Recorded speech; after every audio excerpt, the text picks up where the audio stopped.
নমস্কার বন্ধুরা, আজকে রেড ভেলভেট কেক বানিয়ে দেখাবো। লাগবে না কোনো বাটার মিল্ক, লাগবে না কোনো কনডেন্স মিল্ক, লাগবে না কোকো পাউডার। সবার বাড়িতেই সব কিছু থাকে না, তো একদম ইজি উপায়ে ঘরে থাকা সামান্য কিছু জিনিস দিয়ে। তো দেখো, এখানে কড়াইতে আমি এটা বেক করব। তো কড়াই তো সবার বাড়িতেই থাকে, এরকম প্লেটও থাকে। তো এরকম প্লেট দিয়ে প্রথম স্টেপেই কিন্তু কড়াইটাকে প্রিহিট করে নেবে। এইভাবে ঢাকনা দিয়ে এটাকে কম আঁচে রেখে দেবে, তারপরে কেকটা তোমরা তৈরি করবে। দেখো, আঁচটা কমিয়ে দিচ্ছি। আর কোনো মেজারমেন্ট কাপেরও দরকার নেই, কোনো কেক টিনের দরকার নেই। তো দেখো, আমি এখানে নর্মাল যে সসপ্যান যেটাতে ভাত রান্না হয় ওইটাই নিয়েছি। এবার তোমরা চাইলে বাটার পেপার দিতে পারো অথবা নর্মাল লেখালেখির কাগজও দিতে পারো। তো একটু দেখিয়ে দিচ্ছি কীভাবে তোমরা এটা কেটে নেবে। তো দেখো, একটু দেখে ভালোভাবে লক্ষ্য করো, তাহলে বুঝবে তোমরা। এইভাবে পেছনটা দিয়ে খুব সুন্দর করে মাপটা নিয়ে তারপর কেটে নেবে। এখানে তোমরা যদি চাও রেড ভেলভেট কেকে ফুড কালারটা ব্যবহার না করতে, তাহলে কিন্তু তোমরা এখানে সহজ উপায়ে বিট দিয়ে কিন্তু রেড ভেলভেট কেকটা খুব ইজিভাবে বানিয়ে নিতে পারো। তবে আমি আজকে ফুড কালারটাই ব্যবহার করব। তো দেখো, সামান্য একটু তেল দিয়ে দিয়েছি, আর ব্রাশের কোনো প্রয়োজন নেই। আমি হাত দিয়ে খুব ভালোভাবে মিশিয়ে নিচ্ছি সসপ্যানের গায়ে। কেক বানাতে কী কী ভুল হয় আর আমি কি ভুল করেছি একদম শেষে আমি এটা বলে দেব। তো দেখো, কেক টিনটাও রেডি করে নিলাম, আমি ওভেনটাও বসিয়ে দিলাম, মানে আমার কড়াইটা। এখানে আমি ডিম নিচ্ছি 6টা।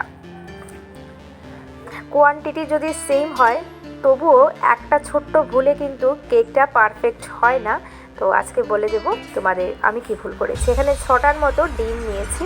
এবার অনেকের বাড়িতেই কিন্তু ইলেকট্রিক বিটার নেই, ইলেকট্রিক বিটার ছাড়া আজকের কেকটা বানিয়ে দেখাবো। 1 কাপ চিনি দিয়েছি। চিনিটা আর যখন যা দেবে তা অবশ্যই একটা পাত্রে মেপে তারপরে দেবে, তাহলে কেকটা কিন্তু পারফেক্ট হবে।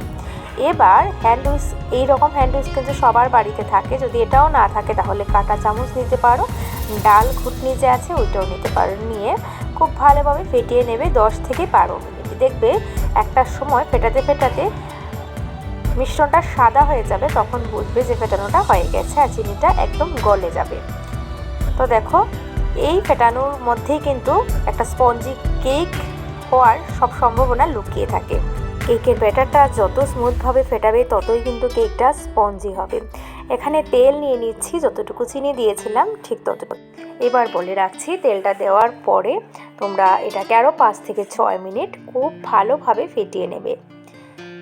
আর হাত দিয়ে করলে সময়টা একটু বেশি লাগে। তোমরা এখানে মিক্সি ব্যবহার করতে পারো, হ্যান্ড বিটার ব্যবহার করতে পারো যাদের বাড়িতে আছে। এবার বেশিরভাগ বাড়িতে কিন্তু হ্যান্ড বিটার নেই। তো এইভাবে খুব সহজে কেক বানিয়ে নিতে পারো, একটা স্পঞ্জি কেক। তোমরা চাইলে তেলের পরিবর্তে এখানে গলানো বাটার বা ঘি ব্যবহার করতে পারো। অবশ্যই রুম টেম্পারেচারে হতে হবে, ফ্রিজ থেকে বের করে একদম দেবে না। এরপরে দিচ্ছি সামান্য একটু লবণ। লবণটা মিষ্টি জাতীয় খাবারে দিলে টেস্টটা ভালো আসে, চিনির স্বাদটা খুব সুন্দর খুলে। তো দেখো, খুব সুন্দর গ্লোজি ভাব কিন্তু চলে এসেছে আমার বেটারে, তখন বুঝবে যে পারফেক্ট একটা বেটার রেডি। এখানে দিচ্ছি আমি ময়দাটা আগেই ছেঁকে নিয়েছি, আর সব কিছু ছেঁকে তারপর ব্যবহার করবে।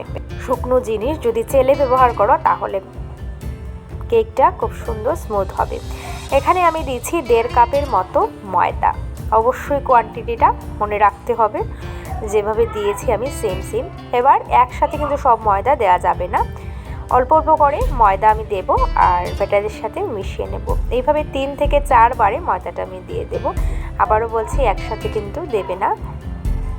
এখানে তোমরা চাইলে হাত দিয়েও ব্যাটারটা তৈরি করে নিতে পারো,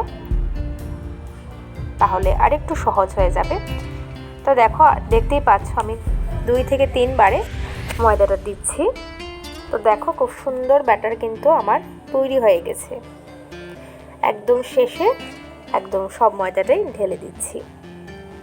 আর একদম মেজারমেন্ট সেম থাকলে কিন্তু তোমাকে এখানে আর কোনো জল বা দুধ এক্সট্রা কিছু আর ব্যবহার করতে লাগবে না। একদম পারফেক্ট একটা কেক ব্যাটার রেডি হয়ে যাবে তোমার। তো দেখো, একটু সময় নিয়ে ব্যাটারটা মেশাবে। আর আমি একটু জোরে জোরে ফেটাচ্ছি, কারণ এখনও আমি কিন্তু বেকিং পাউডার বেকিং সোডা কিছুই দিইনি তার জন্য। এই কেকটাতে যখন পাউডার আর বেকিং সোডা দেওয়া হয়ে যায় তারপরে কিন্তু এটা বেশি সময় রাখা যায় না, তার জন্য আমি ময়দা দিয়ে আগেই ফেটিয়ে নিলাম। উপর থেকে একটু দেখিয়ে দিচ্ছি ব্যাটারটা কীরকম হয়েছে। তো দেখো বেশি পাতলাও না বেশি ঘনও না। এবার দিয়ে দিলাম 1.5 চামচ বেকিং পাউডার, 1/2 চামচ বেকিং সোডা, সামান্য একটু কফি দিয়েছি, 2 চামচ ভ্যানিলা এসেন্স দিয়েছি। আর যাদের বাড়িতে কোকো পাউডার নেই তোমরা এইভাবে কফি দিয়ে কিন্তু অনায়াসে রেড ভেলভেট কেক তৈরি করতে পারো। ফ্লেভারটা ভীষণ ভালো আসে, একবার ট্রাই করতে পারো। অনেকের বাড়িতে cocoa powder, condense milk, butter milk এসব থাকে না, ভিনিগার থাকে না। তো এইভাবে কফি কিন্তু অনেকের বাড়িতেই থাকে, বা 2 টিকি প্যাকেট পাওয়া যায়, ওইটাও তুমি বাজার থেকে নিয়ে আসতে পারো। এইভাবে তৈরি করে নিতে পারো খুব সহজে। এবার দিয়ে দিচ্ছি সামান্য একটু রেড ফুড কালার, যে যেরকম কালারটা পছন্দ করো। তবে আমি একটু কম দিয়েছি, কারণ যেহেতু বাইরের ন্যাচারাল জিনিস না, তাই কালারটা একটু কম দিয়েছি। তোমরা চাইলে একটু বেশি দিতে পারো, আর যদি তোমরা এখানে বিটের রস ব্যবহার করো তাহলে একটু বেশি বানাতে পারো। তো যেহেতু আমি একটু কম দিয়েছি, তো তার জন্য আমার কালারটা একটু কম এসছে। খুব ভালোভাবে মিশিয়ে নেওয়ার পর আমি আগে থেকে তৈরি করা সসপ্যানে কিন্তু ঢেলে দিচ্ছি। এবার আমি বলে দেব যে আমি কি ভুল করেছি। দেখো আমি সসপ্যানটা একদম অর্ধেকের থেকে বেশি পরিমাণে ভরে তারপর কিন্তু কেকটা দিয়েছি। তার জন্য কি হয়েছে আমি একটু পরে বলছি। এবার প্রিহিট কড়াইয়ে কিন্তু বসিয়ে নেবে। এবার একদম মিডিয়াম আঁচে রেখে দেবো 15 মিনিট। 15 মিনিটের পর দেখো কেকটা অনেকটা কিন্তু ফুলে গেছে। যেহেতু আমার সসপ্যানটা আসলে অনেকটাই ছোট হয়ে গেছে, আমি যদি অর্ধেক ব্যাটার দিতাম তাহলে কিন্তু একটা পারফেক্ট কেক হয়ে যেত। দেখো কোয়ান্টিটি কিন্তু সেম আছে, কিন্তু শুধুমাত্র একটা ভুল পাত্র নির্বাচন করায় আমার কেকটা এত বেশি ফুলেনি বা জায়গাটা পায়নি ফোলার। তবু আমি কাগজটা দিয়ে এবার ঢেকে রেখেছি 1 ঘন্টা। 1 ঘন্টা পর দেখিয়ে দিয়েছি। দেখো যেহেতু জায়গাটা পাইনি, তাই উপর থেকে খুব সুন্দর করে ফুলে উঠতে পারেনি। তো অবশ্যই কিন্তু পাত্রটা নির্বাচন করতে হবে ভালোভাবে। তো দেখো ছুরি দিয়ে দেখিয়ে দিচ্ছি, ভেতরটা খুব সুন্দর কুক হয়েছে, শুধু উপরটা সুন্দর হয়নি, আর সব কিছুই ভালো হয়েছে। কেকটা খেতে কিন্তু দারুণ হয়েছে, টেস্টি হয়েছে। আর যেহেতু বলেছিলাম ফুড কালারটা কম দিয়েছি, তার জন্য কালারটা একটু কম এসেছে। গ্যাসটা বন্ধ করে এইভাবেই আরও 40 মিনিটের জন্য রেখে দেবো, একটু ঠান্ডা হওয়ার জন্য। 40 মিনিট পর আমি দেখিয়ে দিচ্ছি। আমি কাগজটা খুলে নেব। একটা পাত্রে কেকটা কিন্তু উল্টে নিচ্ছি। পেছন দিকটা কিন্তু ভীষণ সুন্দর হয়েছে, শুধু ওপরের জায়গাটা যেহেতু জায়গা পায়নি সসপ্যানটা ছোট হওয়াতে, তো এসব মাথায় রেখে কিন্তু কেকটা বানাতে হবে।